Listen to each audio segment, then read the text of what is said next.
everyone! Welcome back for some more Let's Play the Great Ace Attorney Chronicles. We did half of the escapades. Escapades? I said escapades. Escapades last time. And this time we will do the other half here. So, I wonder, does the color correspond with the case it's connected to? No, clearly not, because this is clearly not the same case as this one. Anyways, at Naruhodo's legal consultancy, an escapade in Naruhodo's legal consultancy, where Susato appears to be rather irritated, because it seems Ryunosuke has been buying a little too much bric-a-brac. Now the whole place is brimming with things they don't need, and his latest purchase has really rocked the boat with Iris and Susato. He got the auto blow, didn't he? Nah, rookie mistake. 5th of March, 2:40 p.m. Naruhodo's legal consultancy. Hello? I'm back. Oh, hello, Mr. Naruhodo. Did you have a good outing? Hi, Runo. What's the matter? Your eyes are as big as dinner plates. Iris, I wasn't expecting to see you here. Is it actually an auto blow? I've just made some tea, Mr. Naruhodo. Would you like a cup? A cup or two? Yes, definite tea! Haha!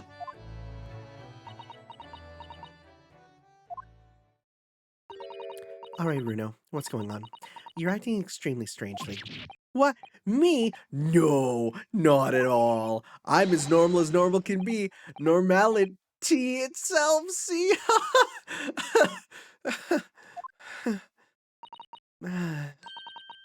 Not again, Mr. Naruhodo. Sorry? Not what again? What do you mean, Susie? Whenever he goes out on his own lately, he always seems to come back with a peculiar new purchase. Peculiar? Peculiar? What's peculiar about the things I've bought? You seem to think that anything British is a curio you simply must have. You keep buying items of bric-a-brac even though you don't know what they are. Well, there are a rather lot of bric-a-brac shops and pawnbrokeries and the like around here. It's when I've been to Lord Strongheart's to give my weekly report. I'm always so nervous beforehand. On the way home, I just find myself in those shops and... Yes, alright, I can't deny it. I bought something. You're right, you can't deny it, because your eyes are wider than ever. You really ought to put up a warning sign about them. They're bigger than some potholes around there. It's hard to resist things in the bric-a-brac shop. It's also cheap. Mr. Sholmes has given me lots of useful advice about how to pick up the real bargains. You must remember, Runo, that Hurley likes to have fun with you.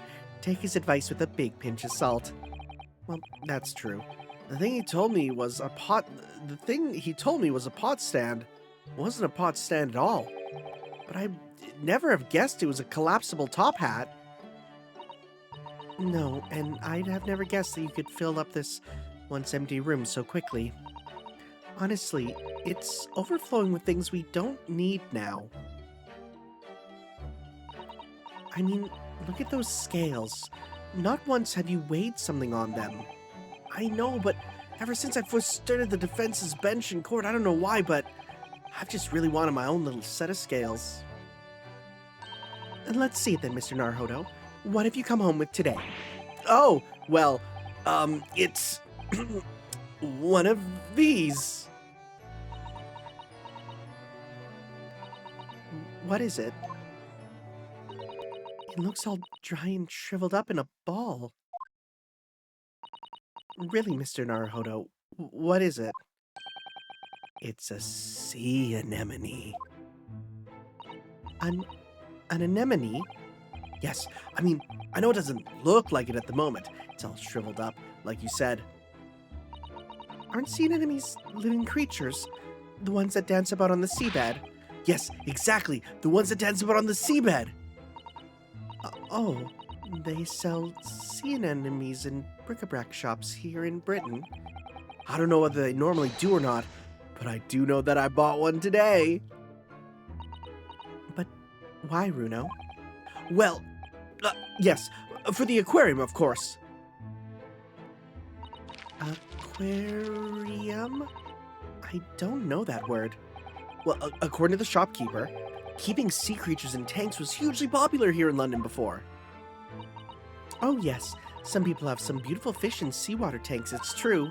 Having an aquarium became popular because the old glass tax was abolished. There it is again, rearing its ugly head. Subject of taxation. It was a real craze for a while. Everyone in London had one. For a while. Yes, it didn't last long. People's enthusiasm soon waned. It's just far too much work to be changing the seawater regularly in a city like London. Never a truer word said, I'm sure. You'd think people might have realized that from the start, really, wouldn't you? Anyway, that was long before I was born. So now everyone jokes that there's an unloved aquarium covered in dust in every attic in the capital. And it's true! There's one in this attic too! When I told the man in the bric-a-brac shop about it, he had these words of wisdom. That's why in this age is the age of the sea anemone. And that made a lot of sense to me. It made sense to you, did it? But Bruno, this anemone is completely dried up. Well, you just need to soak it in water overnight and it'll be good as new. That's what the man said. I'm not sure that it works the same way as dried wakame seaweed, Mr. Naruhodo. Well, once I save money, I'm gonna buy some prawns to keep this little fellow company. Oh, how exciting! Your office will be teeming with life. Will it really? Britain's a funny little country, though. I mean, a sea anemone craze? Well, they say people in glass houses about comments like that here, Mr. Naruhodo. Don't forget that there was a very curious rabbit craze in our own country not so long ago. A mortifying chapter that people will try to erase from the history books 100 years from now, I'm sure. You know, there was another craze as well before the aquarium one. Have you heard of Wardian cases? Nope. Warda what? No, I've definitely never heard of them.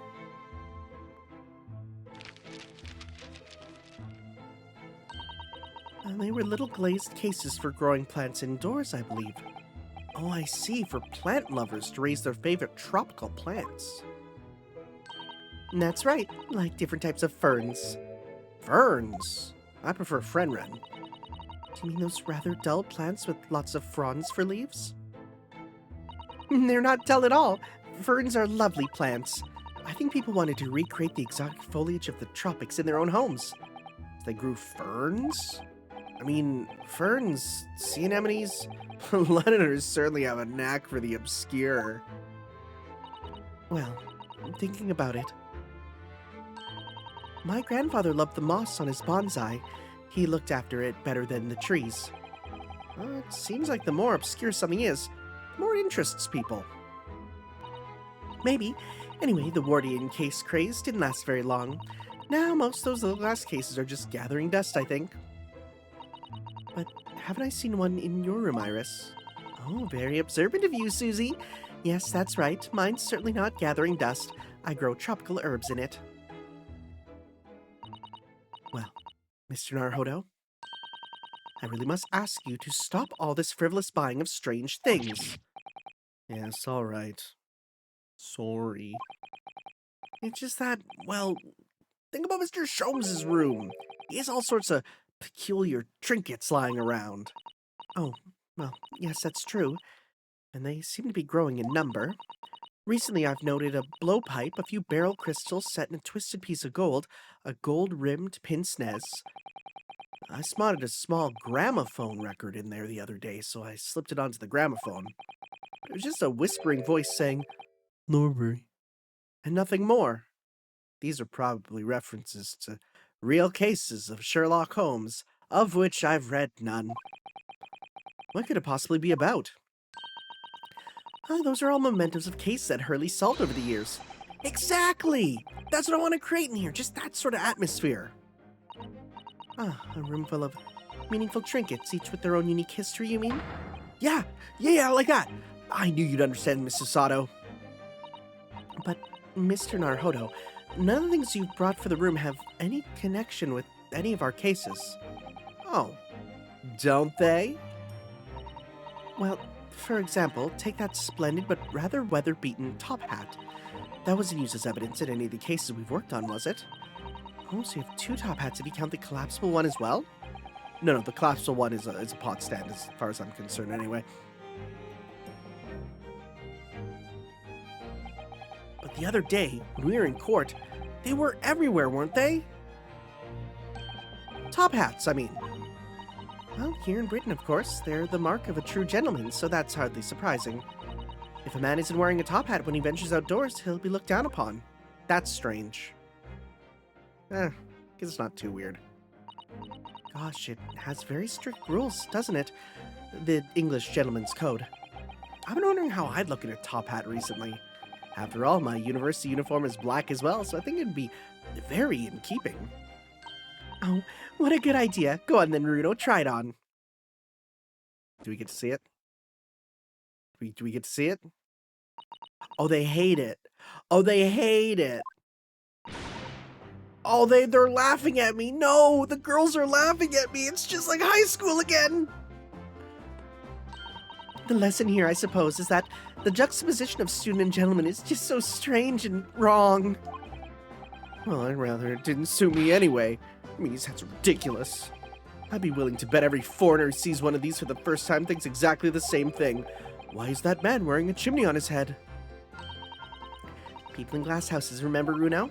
What do you mean? Well, what about Japanese chon... How do you say that? Would it be chonmage? I think it'd be chonmage. Chonmage top knots. Those haircuts are the height of ridiculousness. True. At least you can take a hat off. Once you have a chonmage, it's chon your head for good. That's strong. I like it. I'd be willing to bet every foreigner who sees a chonmage for the first time thinks exactly the same thing. Why is that man wearing a cannon on his head? I suppose what it means to have different cultures, isn't it? On the subject of hats, the one Mr. Sholmes always wears is really very strange, don't you think? I beg your pardon, Mr. Naruhodo. What a thing to say! That hat is the very essence of Mr. Sholmes. Yes, without his deer stalker, the great detective would be unrecognizable. It's called a deer stalker? That's a surprisingly swanky name. It's the hat of a hunter, just like the flat cap! Sorry. 1. 2. Really? I did not know it was a hunting thing. I guess it kind of evokes it. I made up my mind long ago to visit Regent Street and buy one for myself. I'm not sure it's gonna fit over your hair. Well, I think it's perfect for a great detective who stalks his criminal quarry. What do you think is strange about it anyway? Well, you've seen it. It has 2 brims, one at the front and one at the back. Why do you need 2 brims on a hat? Surely one is at the front is enough, no? One moment, please. If you ask me, it's just Mr. Sholmes' madcap personality coming through. Get it, madcap? Oh, I'm so good. I bet it's that he doesn't have to think about which way to put it, or which way around to put it on, or something like that. Mr. Sholmes does not have a madcap personality. He always has a clear head. Deerstalkers are made for hunters who had to hide in the thickets when they were stalking their prey. The brim at the back was designed to stop the stalks of plants scratching the backs of their necks. Oh, so that's the reason. Thank you, Iris, for educating us. Mr. Sholmes doesn't spend a lot of time in the thickets, though, does he?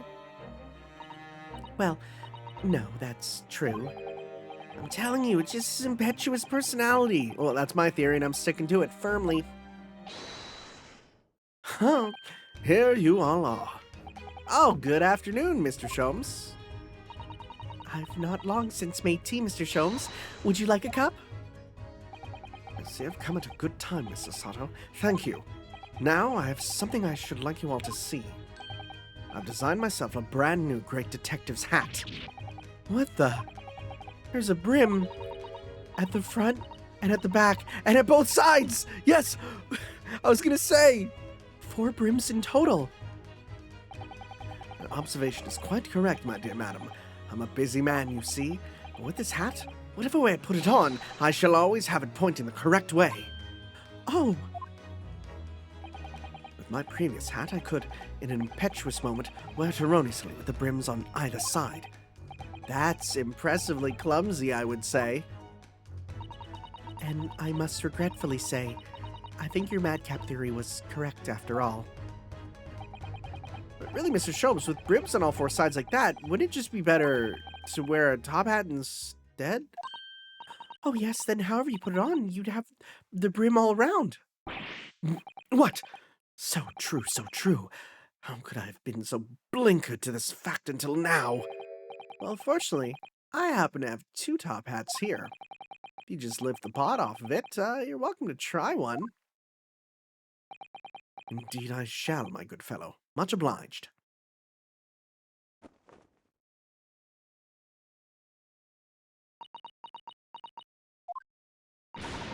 Oh, they hate it too? Oh dear, Hurley, it looks terrible. More terrible than I could possibly have imagined.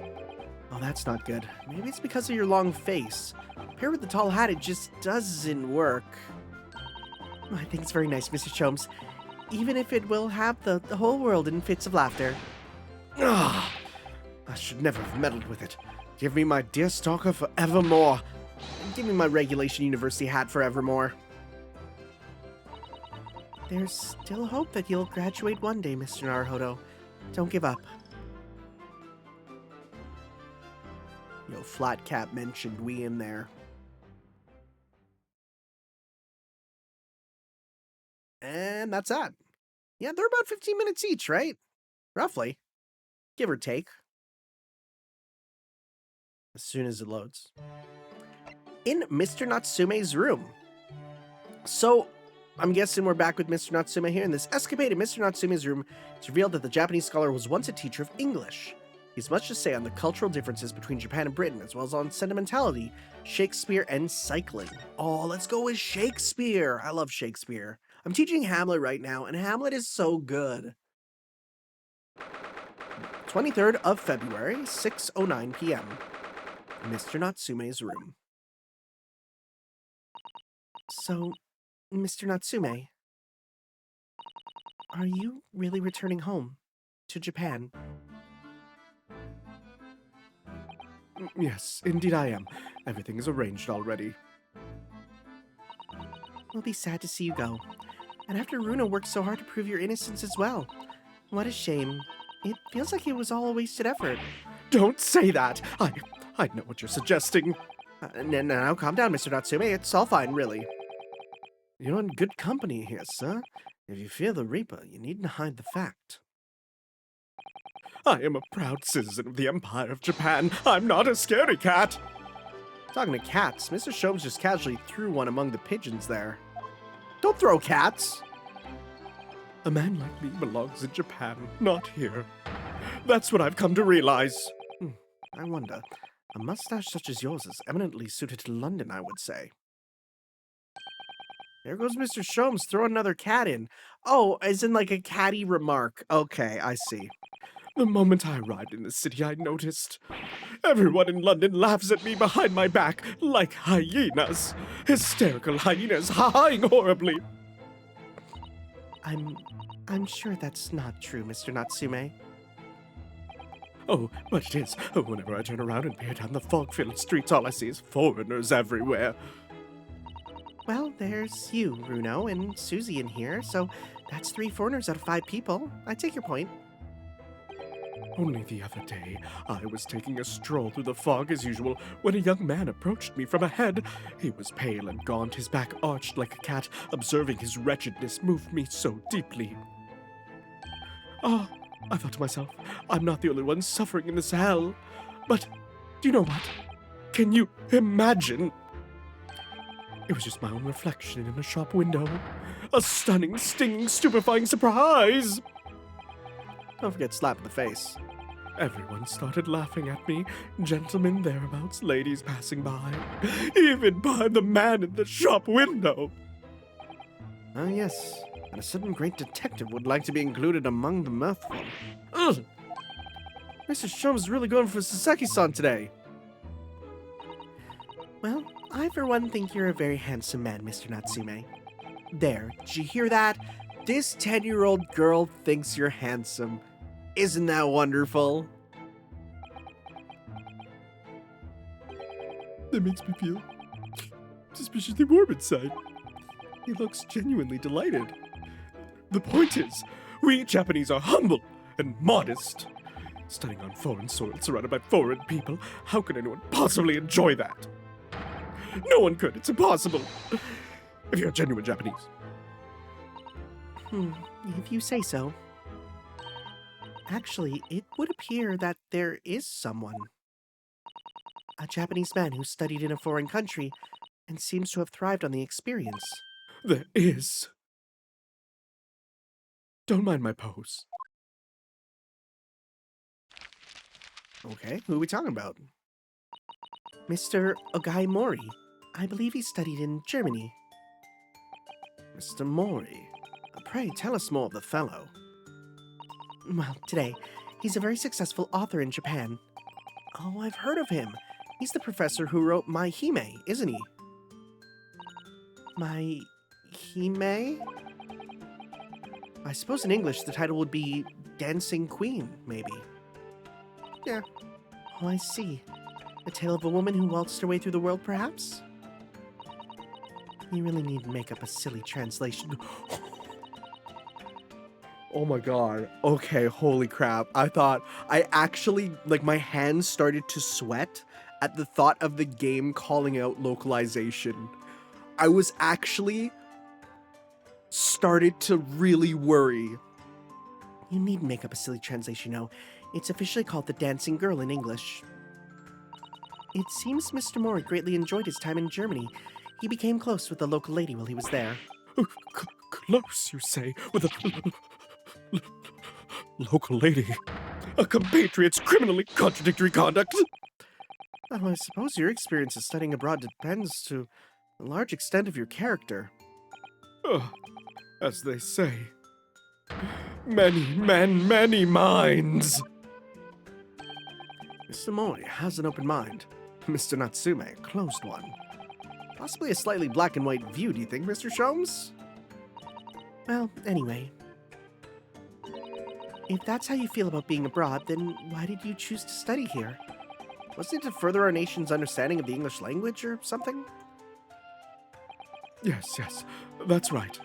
So what were you doing in Japan before you came to Great Britain then? I was a school teacher. Of English, of course.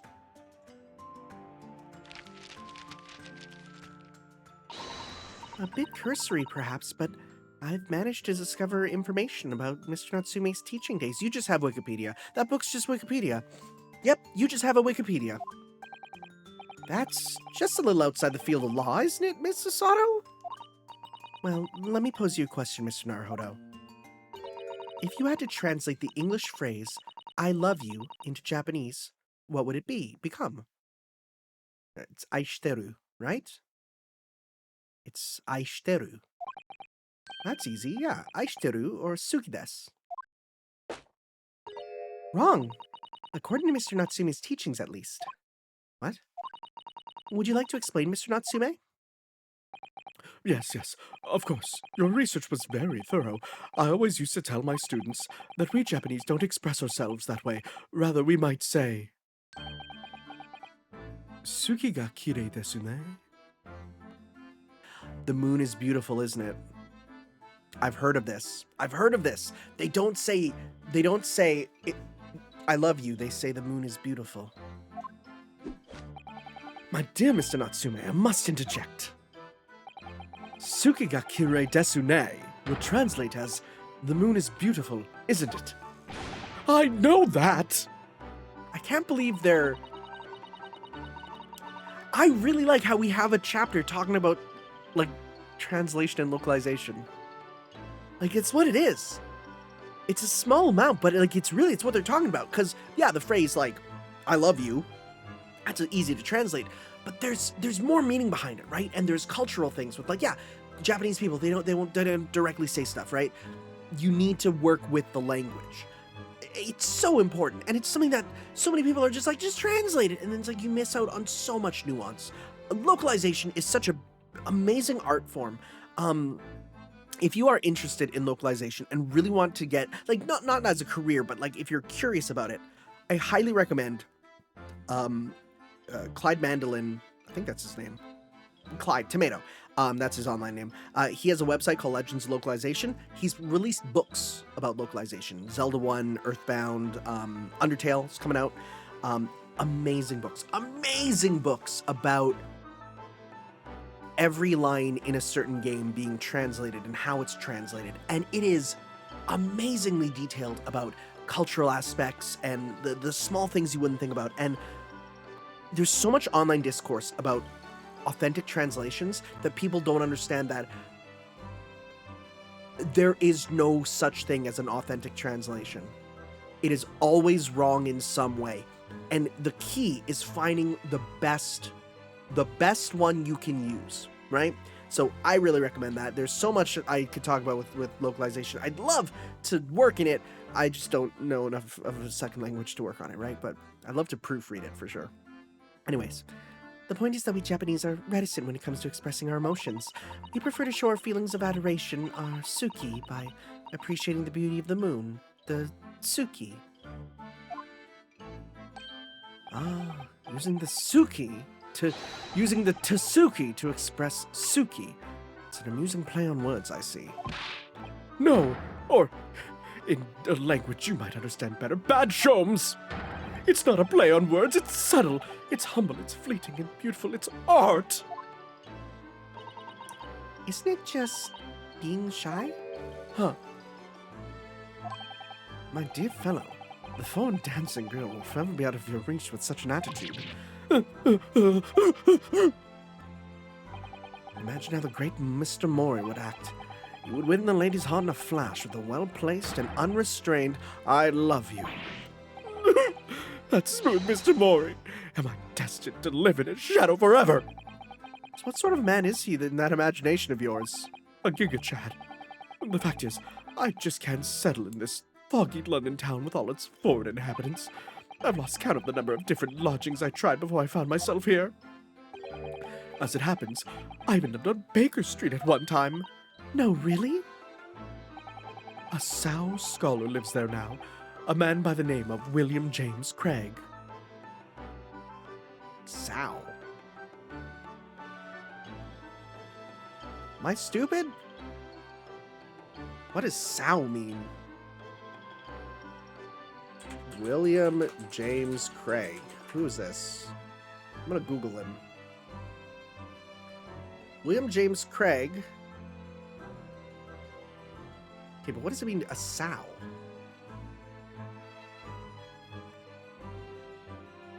Okay, sow meaning, because I've never heard of that.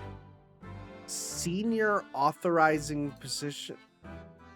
What does the Japanese word sow mean? I've never heard of this. I hope it tells me. Yeah, no, I can't. I don't know what that means. Okay, well, I guess we'll learn. Will you tell me what that means? His knowledge of Sow is unsurpassed. He's been a great inspiration to me over the... Forgive the interruption, but am I supposed to be familiar with the sow of which you speak? Thank you. Okay, good. I thought I was just being stupid. It was in red. I should have known, but yeah, okay. It's Shakespeare, of course. Shakespeare. But in Japanese, we write it as S-A-N-O. Oh. Okay. All right. Sure. It's a phonetic representation using kanji characters. So England is Igirisu, and America is... Wait, Igirisu. Igirisu. Strange. But yeah, America is America. Come to think of it, we use the same character as Ri in one word and Risu in another. Talk about confusing. So Shakespeare's SAO in Japanese. Sword Art Online. Presumably the essay is a brutal attempt at the first Shah, in which case, where's the Shakespeare? I never thought of that. We only have the O left. Which could, even in the most charitable interpretation, only be a brutal attempt at old man. It seems to me that whoever had the job of deciding on the characters for his name got bored very early on. Complete kanji character catastrophe! So then, on to the burning question. What about me? How do you write my name? Sorry? Herlock Sholmes, my dear fellow. There must be Japanese characters for my name. Oh dear, I'm sorry, Mr. Sholmes, but none exist that I'm aware of. What? Am I really nothing too Japanese? In that case, it is a matter of paramount importance. You must construct my name in kanji at once. Oh, well, we could use a kanji that's pronounced so to start with, and then use one more to give. So, perhaps? I think that'd be about right, Mr. Sholmes. But that's almost the same as Sao, isn't it? Yes, you employed the dreaded O. I don't want people to confuse me with an old man who died centuries ago. I'm sure the world's greatest literary figure would rather not be confused with you either. Well, the world's greatest detective is still youthful and full of vigor. So how about so handsome? Oh yes, that sounds wonderful. I'm sure everyone will be calling you that 100 years from now. How can she say that with a straight face? What about me then, Iris? Perhaps Aihime, since the second character doesn't seem to matter? Aihime? Oh yes, I was gonna say Princess of Love. That's an adorable name for you, Iris. Stop, please! With a name like that, Mr. Morris likely turn up at any moment, rashly declare I love you! This Morris-san has become quite a character in Soseki-san's mind. And you, Mr. Naruhodo? Might I venture Kurobozu is a fitting name for you? As in, the Dark Monk? Oh, that's very good. It describes you perfectly, Runo. So you think I'll be wearing this black varsity uniform for the rest of my days, do you? But Mr. Naruhodo already has a Japanese name. I don't believe he needs another. Well, anyway. We were talking about your life here in London, weren't we, Mr. Natsume? You should just get out and have fun. Ugh. The landlady has said as much to me to you. Oh, did someone talk about me? No, he didn't, ma'am. Please go away. Mrs. Garadab, #1 Tanner of the North character of 2023. But it wasn't fun at all.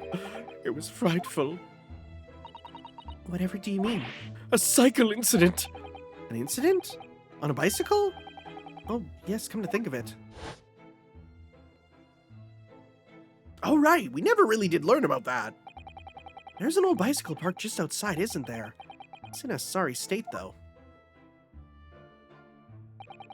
I tried to say no to her, but she insisted I took it for a ride. Perhaps my pronunciation was wrong. So I took my life in my hands and attempted to ride the steel spiderweb stallion to a nearby park. I really don't think there's anything wrong with your pronunciation, Mr. Natsume. Joan Garadeb just isn't the kind of woman to take no for an answer. If you're going to die, you might as well die in beautiful surroundings, so the park was my first thought. After a whole day of dicing with death, I emerged with only relatively minor bruises. So you got the knack of it? Don't be silly. Dying isn't something you can learn to do. I think he means by bicycling. Mr. Natsume, you keep talking about dicing with death and dying and so forth, but riding a bicycle is supposed to be fun. Oh no, that's just what people tell you, but it's an old wives' tale. Is it? I mean, just consider the real name of the vehicle. Is he gonna say that the bicycle sounds like the dicycle? It's not called a dicycle for nothing! Thank you. Yes, I knew it. How anyone expects to use such an aptly named vehicle to move forward is beyond me. Pedal power promises pain. I didn't think it was possible to get worse with practice. I'm lucky to be alive. Although, I must say, after looking death in the eye for a whole week, I did at least manage to mount the steed reliably. And notwithstanding a few wobbles, I found I could make progress in the forward direction. Oh, what a triumph. Deduction is much the same. When first presented with a problem, the mental exertion of trying to solve it leads only to bitter disappointment. But after a week of picking one's way carefully along the path of reasoning and thought, one begins to see results. So is that why all your off-the-cuff deductions seem so half-baked? What a wonderful insight into your extraordinary mind, Mr. Sholmes! Unfortunately, after wobbling down the street, I noticed there were little stones everywhere, death traps. Not that way, I said to myself. But the wild vehicle wouldn't listen. It wobbled me on and on down the street. So of course, I hit one of those deadly stones and the crazy colt threw me. It's just my luck. Icicles are the epitome of my painful life. I wish I could disagree. On the same subject, I'm sure there's a famous American author who's written about having a similar experience. Oh yes, I've read that essay too, Iris. Some of us are better read than others. Well, no more icicles for me. Oh, Mr. Natsume, at least you have an interesting anecdote to take with you back to Japan, if nothing else. You always manage to put a positive spin on things, don't you, Mrs. Sato? Personally, I haven't mounted a bicycle for some time. No, me neither. That's good. Now how about a jaunt? We should all ride out together. That sounds great. I'll perch behind Mrs. Sato. But the sun is going down. It'll be pitch black before long. London street lamps are very bright, you know, and the fog isn't too thick today. And my beloved ride is all bent out of shape. My dear fellow, if you're bound to topple the vehicle anyway, it's fitting that it's already bent out of shape. It's settled then. Come along, Mr. Natsume. Shall we go?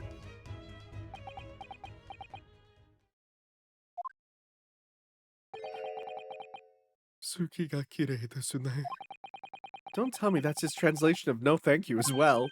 Indeed, Mr. Natsume, the moon is at its most beautiful precisely at this time in the evening. Oh. We're not Japanese. You can't beat around the bush with us. What a weird and wonderful world! That might be my favorite so far. That might be my favorite. Just the what they talk about, the humor. Oh, it's great. Oh, it's great. That's my favorite. And just more Mr. Natsume. I don't think he'll be in part 2, but it'd be nice. On Briar Road.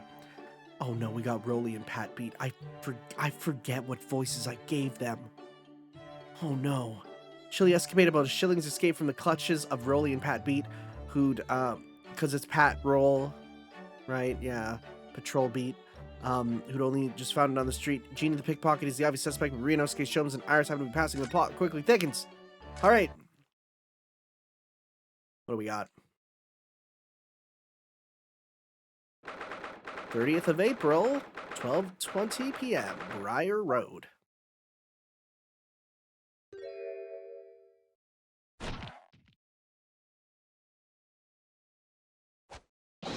Oh, sir, Constable Rowley Beat reporting for duty. Thanks to the good offices of Lord Van Zeek, I'm back on my beat here in the capital doing my best for the good citizens of London, sir. Oh, my Rowley, back in his Bobby's uniform. You could look even more handsome if you tried. Oh, my love, you say the sweetest things. Oh, Pat. Oh, Rowley. Yeah. To us, Lord Van Zeeks isn't Reaper of the Bailey at all. Oh, no, of course not. He's the patron saint of Bobby's. The patron saint. Oh, yes, Pat, you're so right, my darling. Keeping us in pocket he is. On my first day back at the job, what did I find in the gutter? A shilling, my love, a whole shilling. Oh, Rowley, I always believed in you. I always knew one day you'd find some big, small change. With just that shilling, I could buy you a cheap bunch containing a single flower, my sugar. A single flower? Oh, how romantic. But I'm so sorry, Pot. Only moments ago that shilling disappeared. Disappeared? But how, my love, how? Oh, I think maybe. No, I'm sure. Hey, was this girl here, sir? You swiped my precious shilling, didn't you, you cheeky little diver? Blimey, you took your time getting round to me, didn't you? I thought that lovey-dovey stuff was never gonna end. So, a shilling, you say? Lifted from me, I word. Don't know nothing about it. Where's the evidence, eh? Oh, right there! The evidence is dancing on the back of your head, young lady! You stole it from me, you lifted it from my pocket just now! You've got a nerve stealing from a bobby! Cobblers, this coin's mine! How could you know anyway? How could you know it was taken just now or not? Oh, dear me. You don't get it, do you? We've hardly got a penny to our name, and that coin fell as heavy to me as a bar of gold. I'm telling you, the moment it left my pocket, I knew. I felt myself get a few good rounds lighter. Yup, that coin has got me blood, sweat, and tears all over it. I'm giving the accent's coming and going with him, but it's fine. It's fine. It's fine. He doesn't matter. What's the matter with you, eh, Mr. Naruto? Huh? Me? Sorry, I didn't even know I was here. When a lady's in trouble, you gents supposed to be there to help. Straight away, not an hour later. This isn't my fault. I haven't stolen anything. And what about you, eh, Sholmes? Thought you were supposed to be a great detective. Dear me, Miss Lestrade. You took your time getting round to me, didn't you? I thought that long dispute was never going to end. He only said give us a minute when we spotted you over the road and said hello. And that was 10 minutes ago, Ginny. We've just been standing here listening to you quarrel with this Bobby. I do beg your pardon, madam. We shouldn't be troubling the public with police business. But that shilling belongs to us, doesn't it, Roly? Of course it does, my love. It's just for you and me, my darling. This is supposed to be a nice stroll with Iris and Mr. Sholmes for afternoon tea. Why do we have to run into another fiasco on Briar Road? I don't really see how we could be of any help, Gina. There's no way of knowing who the coin really belongs to if it was just dropped in the gutter. I wouldn't be so sure of that, Runo. What? I have a feeling I might know the answer to the question of whose coin that is. Ah, my bright young fellow lodger. Let us hear your deduction. Well, there's actually a reason why I suggested a stroll down Briar Road. Oh, what reason? You see, I was here yesterday and, well, I dropped a little something. So I wanted to come and look for it, while enjoying an afternoon stroll. Wait, you dropped something? You don't mean... It was the pocket money that Hurley gave me. What's this, Iris? You dropped that, did you? I'm sorry. I went to the market on Lime Street yesterday to pick up some herbs, you see. But on the way, I must have dropped it. The 1 shilling coin you gave me. Oh! A 1 bob bit? Yes, and when I thought back over the route I took, I realized I must have dropped it here. Constable, you haven't seen it, have you? It's all my pocket money, and now it's gone. Oh, well, I'm afraid I don't know anything about that, young lady. What went right in luck dropping your money like that? Sorry. I dare say the constable and his companion could give you a run for your money with their wide eyes. If it's all the same to you, Mr. Shaw, I'm sorry for impersonating you. I think I'd prefer not to be used as the yardstick for looking guilty. Well, it's tough really, isn't it, Iris? You dropped it, so it ain't yours no more. Anyway, you know what they say, what goes around comes around, so don't feel bad. Bad luck, Iris. Doesn't look like you're gonna get your coin back. Oh, I can't believe I've lost it. And straight after Hurley gave it to me as well. Yes, regrettably indeed. I do seem to recall that particular coin was rather significant. What do you mean significant? To be specific, it was especially significant to you, Runo. Significant to me? Oh, you don't mean... It was the coin from last night's wager. The very same, my dear fellow. What's this then? What wager? It was a game of poker. A duel between Hurley and Runo. Strip poker. Poker? What, that tricky card game, you mean? As a lawyer, I have the perfect poker face. You'll never be able to tell what I'm thinking, said he.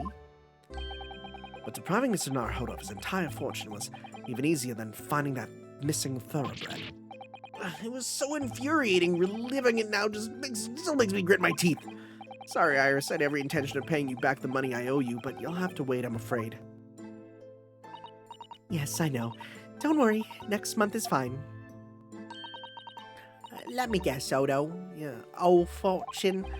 It was worth 1 whole shilling, my entire monthly stipend, and I lost all of it. As I handed it over to Mr. Sholmes, I gritted my teeth so hard my gums started to bleed. Please, Runo, don't exaggerate. That's a horrible image.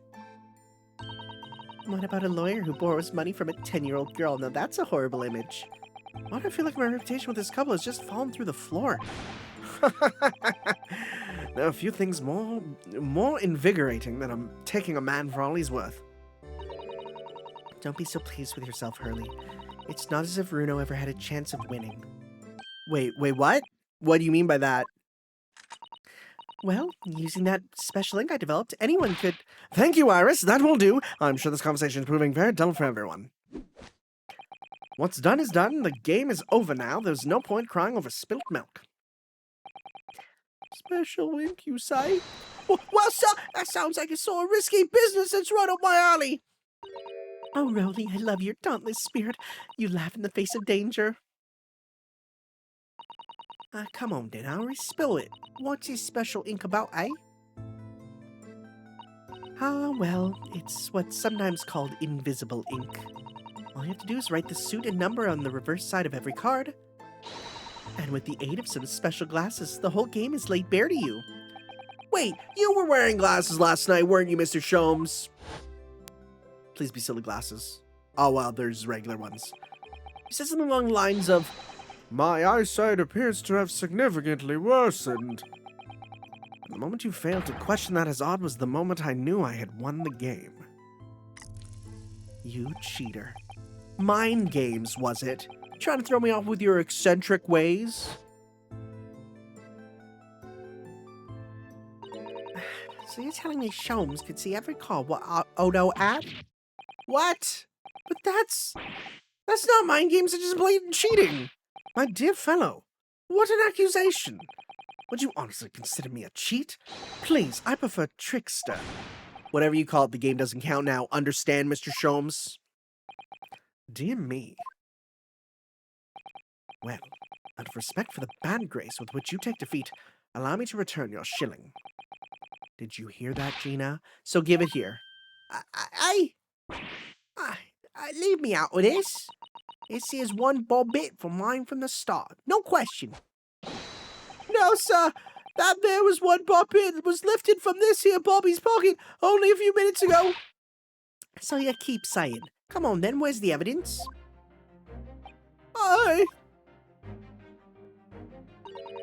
The law, right, is all about evidence. I know my stuff.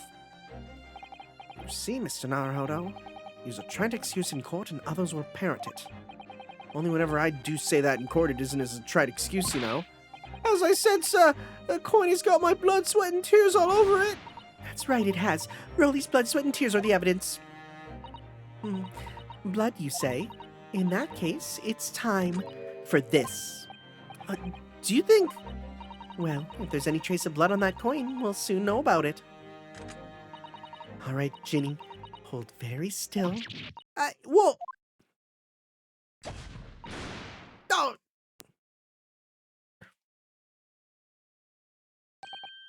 Look at that. See there on the coin? It's clearly changed color. In other words, there's blood on this coin. Once again, as I said, sir, that would be my blood, sweat, and tears. Oh, wait. I've seen blood turn that color before. Yes, I know who it is. I know whose coin it is. What? The rightful owner of this bloodstained shilling is... Runo. Huh? Me? What? And from the appearance of the blood, I would say it is quite fresh. Left within the last 24 hours. In the last... Oh! Then in that case... So, this is the coin what Sholmes had off Odo last night in the poker game? Oh, Runo, do you mean you really did make your gums bleed? I told you, I was so infuriated to lose, I had to grit my teeth as I handed over the money. Blimey. You're as hard up as me by the sound of it. But I thought you had a proper job. Come on, Gina. Just hand it over, would you? The shilling, that's rightfully mine. Fine. All right, then. Stop your bleeding staring.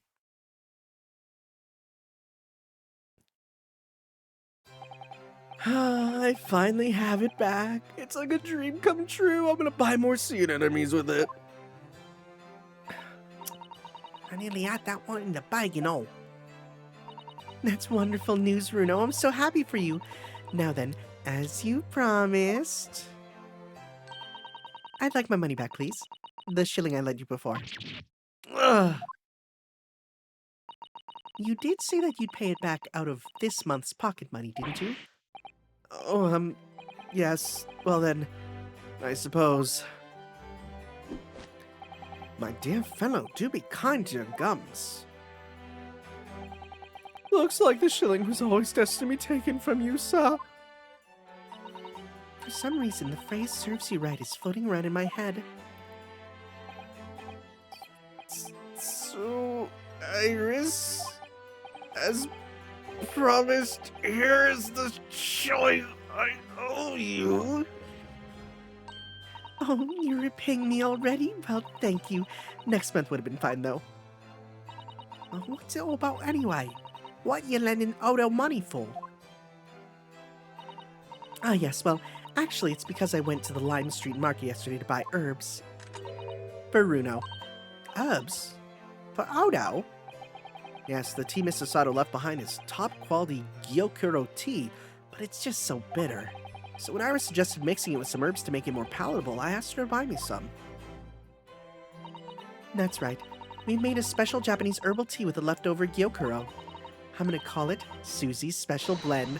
I do hope you'll all try it. The excruciating bitterness clings to the throat. If you can persuade the bright green gloop to leave the cup. Why, it sounds delicious. Yeah, right.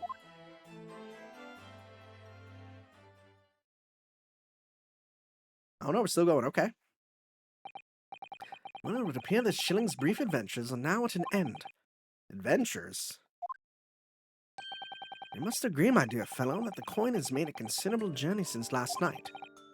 Well, let's see. Originally, it was the coin I was supposed to give to Iris to pay for the herbs, but then in our poker duel last night, it was passed to you, Mr. Sholmes. Oh, gave it to Iris as spending money. Then I dropped it here sometime yesterday. And my beloved Rolly found it a little while ago and picked it up, before it was lifted from my pocket by this here diver. I then used my favorite gun to show up the blood that was on it, and let slip about Ohm's little scam in his card game last night. The annulment of which resulted in the coin returning to the ownership of Mr. Naruhodo, allowing me to pay Iris the money I owed her after all for the herbs she bought in order to make Susie's Special Blend tea.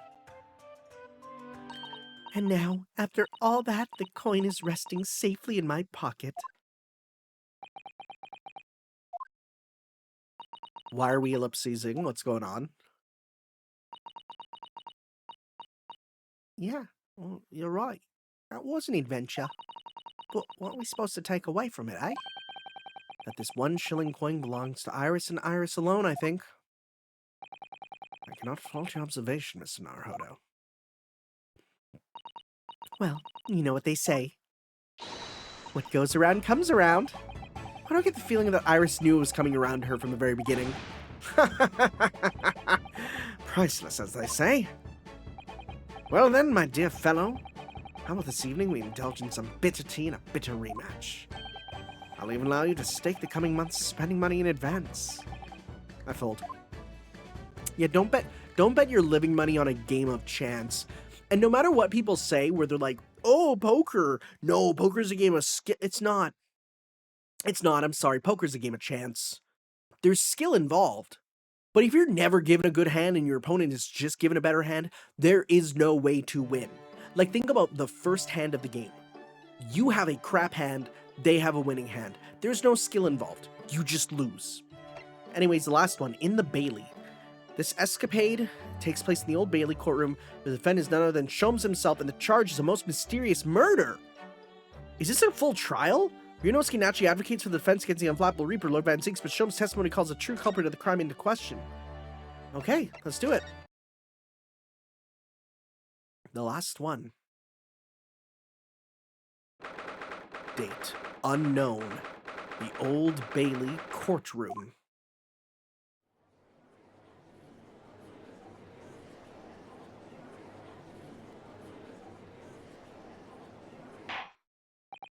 This court is now in session for the trial of Mr. Herlock Sholmes. This most extraordinary case of murder. Counsels, I assume I may proceed.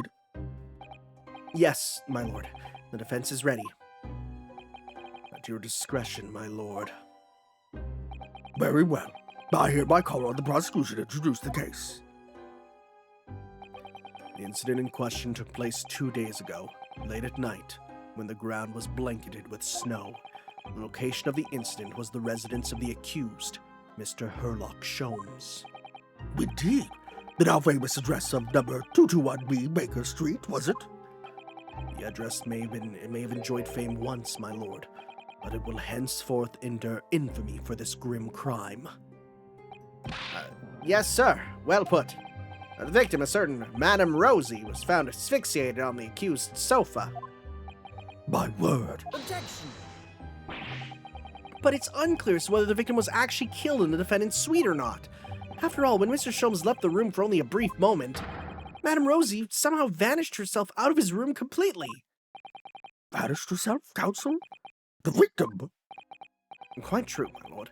There's but one adjoining door between my drawing room and the kitchen. Yet having brewed some tea in the kitchen, I returned to find the room completely empty. There was nobody else present? Ordinarily, my fellow lodger Iris would have been at home. However, on the day in question, she had been invited to a meeting of a scientific society in the city. They call themselves the Illuminati. I'm afraid you have a propensity for exaggeration, sir. You claim the victim vanished herself, but really, it seems to me entirely plausible that she chose to leave via the main entrance to your suite. As it happens, my lord, the door to the accused's room was locked at the time. From the inside, another locked room murder! Very true, Inspector. As such, I can say with considerable surety the victim did not leave via my front door. But what about, yes! She could have snuck out through a window. Objection! Is it gonna be like, no, she's fat. The windows in the room were not locked, it's true, and the victim had the opportunity.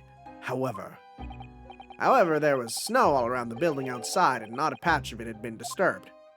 Oh, well, there you go. Would my learned friend care to explain how the victim could have left without leaving a trail? So the victim, Madame Rosie, somehow vanished from the scene before she was killed. Ah. Naturally, I was alarmed by the sudden disappearance of my guest. So I summoned this gentleman who resides in the attic room above my own. We took a cab to Scotland Yard. I can confirm that the defendant called for me, and I saw his suite on my way downstairs. And yes, I'm quite sure it was empty, just as Mr. Sholmes had said. When we reached the yard, this very detective happened to be there. Well, yes, you see, I was just in my office for a while, haven't got back from summer, important business. And then, having explained the situation to the inspector, we traveled back to Baker Street together. At that time, there were no footprints in the snow around the building other than the ones we'd made. Do I take it then, counsel, that you personally witnessed the scene where the incident took place? This would in no way fly in court.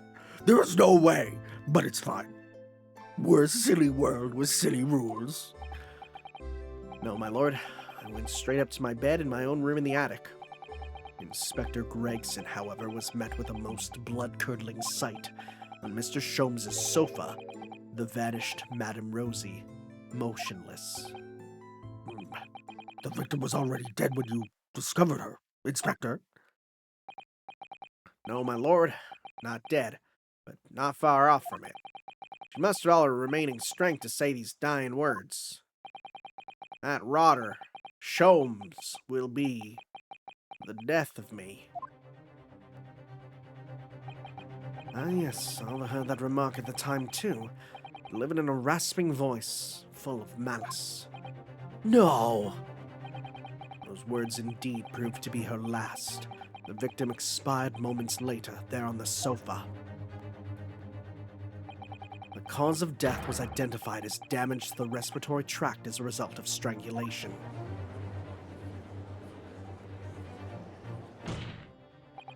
Pray, does the accused dare to contest the inspector's account? Certainly not. In fact, the inspector has done an unusually fine job of summarizing the salient points. Sholmes will be the death of me. Damning departing words indeed.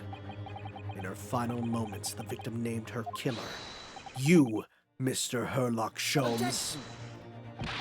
Nuh-uh! But the victim had no reason to take the defendant had no reason to take the victim's life.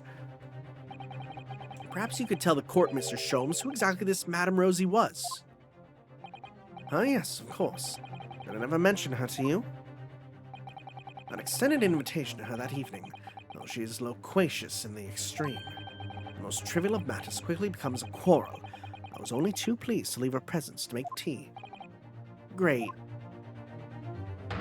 It would appear, then, that the accused did in fact have a motive for silencing his heuristic guest permanently. Objection! Putting that tenuous motive aside, what about the other mysteries surrounding the case? I'm inclined to agree with the defense. There remain a number of inscrutable details.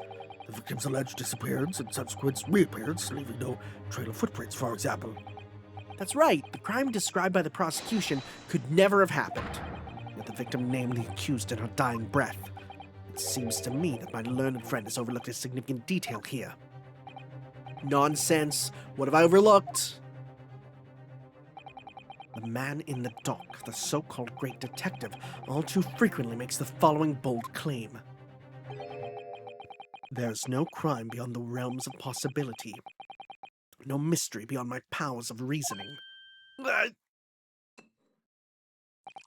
So, Mr. Sholmes, you will have no difficulty in explaining how the crime thus described could have taken place. Therefore, I propose a toast to the great detective upholding his name. But of course, were I to put my mind to the matter, the crime would immediately appear to all present to be entirely feasible. Please, Mr. Sholmes, whose side are you on? All you need to say is, no, even I can't think of a way a crime like that could have been committed. Let the accused's admission be noted by the court.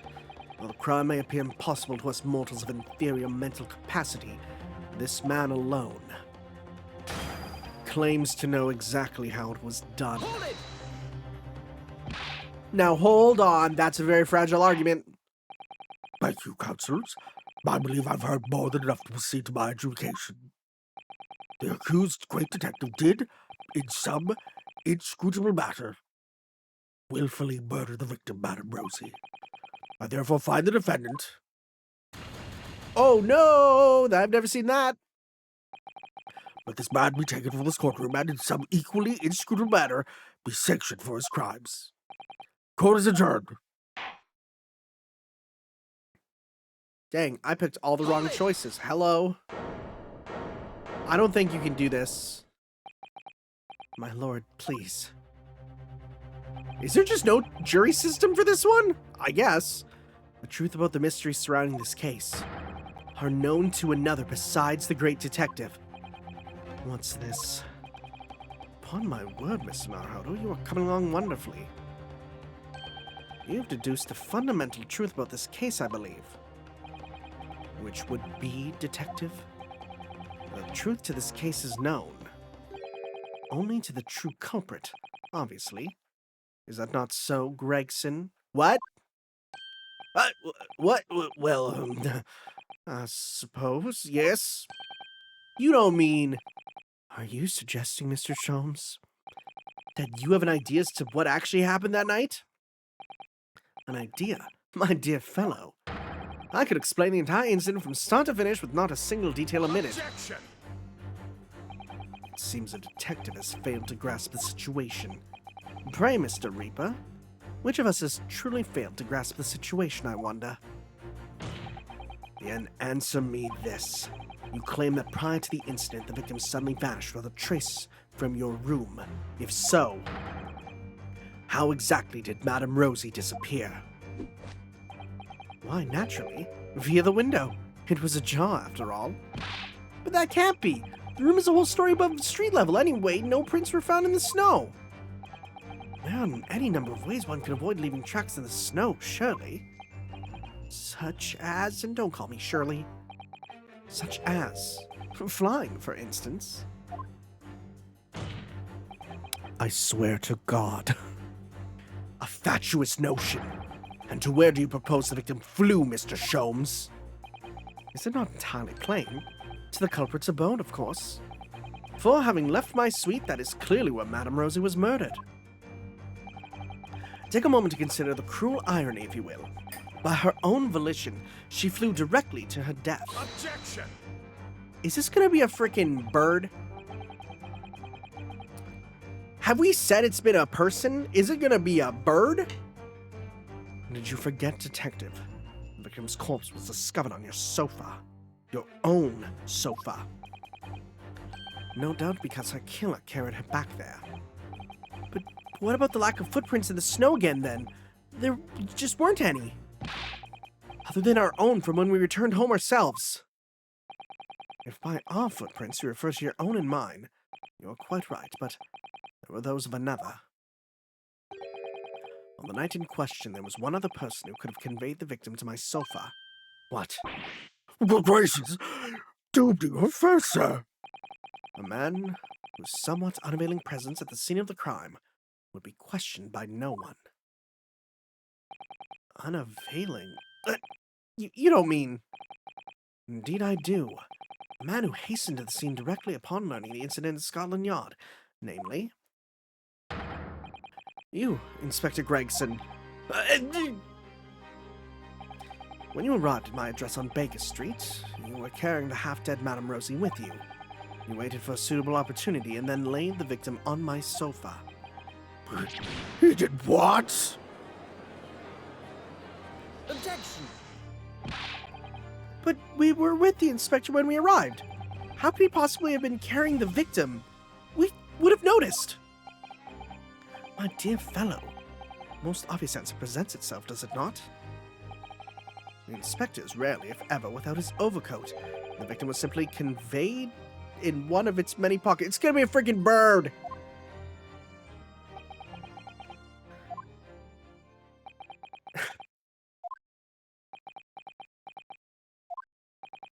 I fail to see what makes this detective great, but I can say one thing with great certainty. A human body cannot fit into the pocket of an overcoat. I believe you may all have fallen foul of a rather significant misapprehension.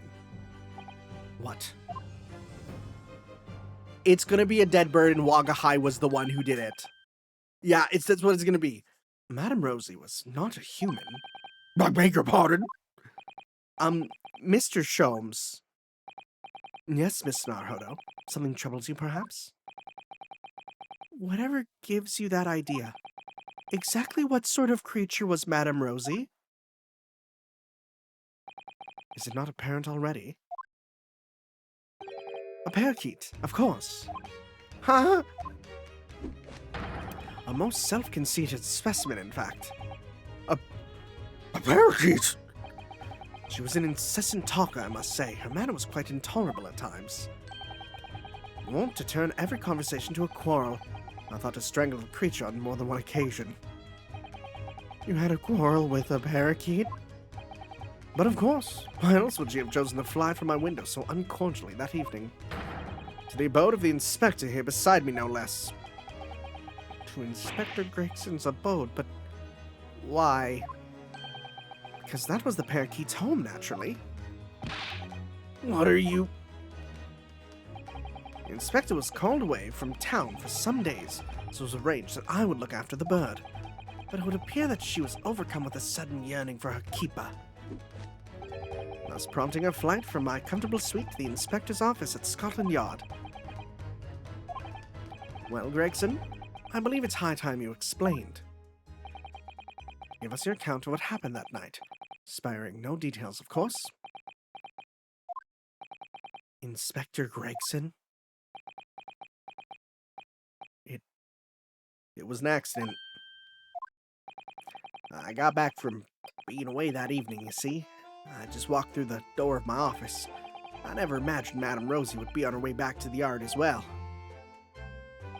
I slammed the door shut behind me, just as she was trying to fly through it. So Madame Rosie, well, she got sandwiched between the door and the frame and fell to the floor, never to move again, because of me. You're all idiots. Well, I never. I had to do something, and just when I was trying to think of a plan, you fellas arrived talking about some incident at Baker Street. I had to hide Madame Rosie in a hurry, so I stuffed her in my coat pocket and got in the cabin with the pair of you.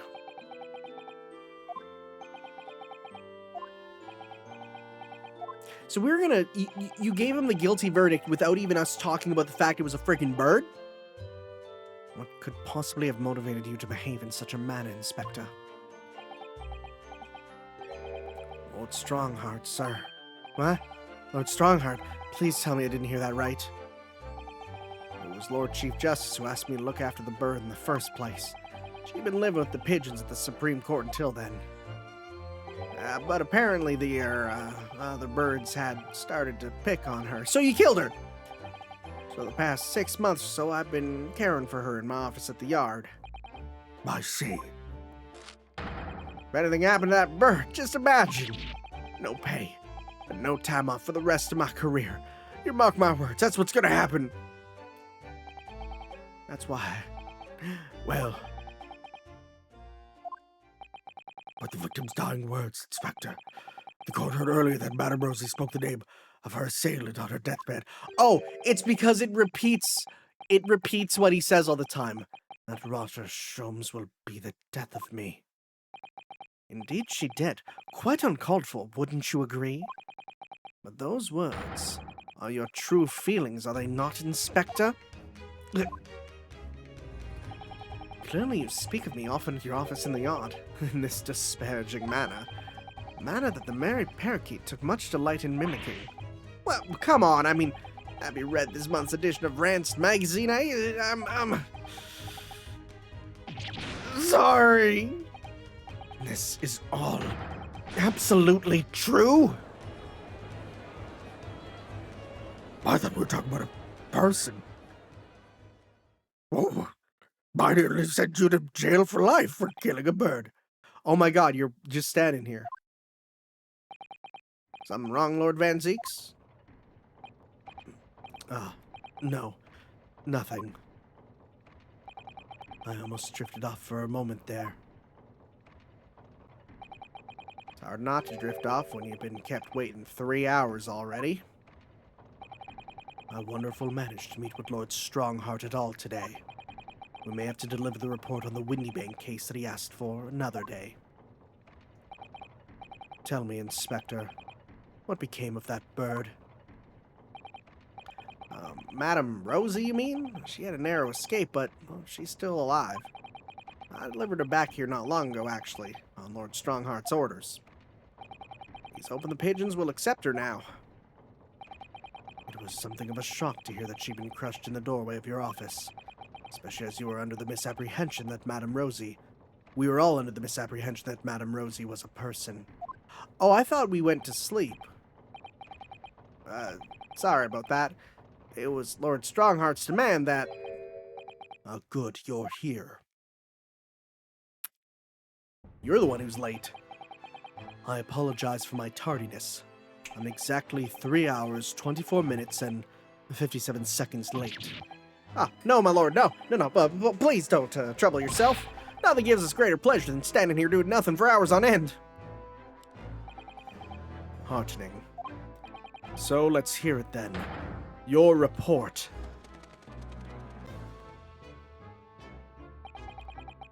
Windy Bank trial is concluded, but this is far from over.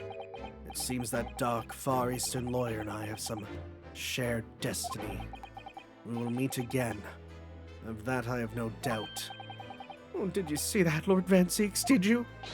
Madame Rosie went flying among the pigeons there, happy as Larry she was.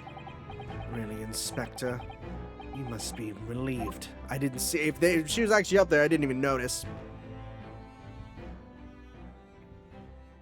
I thought we were saying it was all a dream, but no, it happened. But she didn't die, so it's fine. Ace Aficionado, we did it. We completed all the escapades. Those were fun. Those were great. I really enjoyed those, especially the one with Mr. Natsume there. I thought that was the best one. All right. In that case, I'm gonna put on the alternate outfits for the second game, because why not? That's fun, right? Japanese jumble mix. That's fun. That's cute. That's also good.